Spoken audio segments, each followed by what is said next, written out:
Ondan sonra düşün la. Geldi. Bir oradan banka kiraya. Avlanlar berberden düşüngen men yayıldı her yerde görüp bolanok yani sabır. Bolam söyle.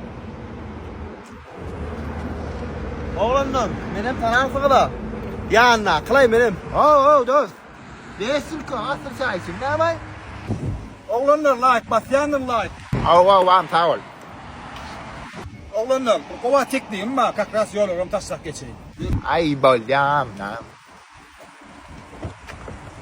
Ağır dallama dost. Bloğulunun mağaradı.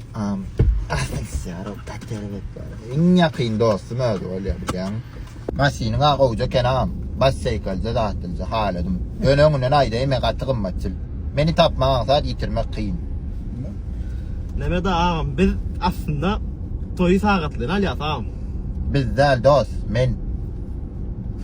Ağam gerek bolsa var ya biz gülle var bile toy edil nemesini narxını lağlaşsak. Biz değil dost, men. Aslında ağam o yere gidem yok biz. Urulup yadıdıkla ağam o yere gidip. Biz değil dost, sen. Ağam sana bir sideye varaydım lamdan açayın lan. Men her masini açam o. Masini var açaraydım lan. Dinlen lan. Beni denime düvüm gezeyen Eli yüzü Eli yüzü Sen sevgilin oklayamana soyatın Eli yüzü Ağam şu aydan çıkayın lan. Dur. Eli yüzü Oğlanlar yol olur madine deyik geçaylar. Mağazini ağam.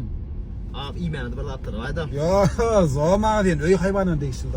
Ağam diyor o hayvan ya küçük hayvanlar da bami. Kötüde pisecekler, küçükler vardır. Ağam zaman da var ha. Kuşun imanı ayda. Şu ölçü bir gitla yukarı aktın aşağı düştün ne? Bilyen ağzın kim burgut? Pes seni çonak burgut. Damarlam çiz pası da men suya bir derek lan.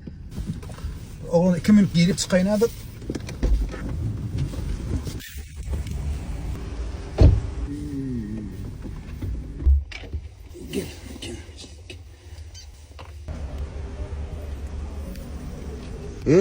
O ne yemeği ağam panda mı öl? Barımın çoğun. Ay, barımın çoğun kafa yaptı da. Ağam ne panda mı beni? Ya pişik. Kakas panda mı? Son kafa kalktı oğlanla geldim ya barımın. Dost. Ervet pul tuttu öyden. Evet.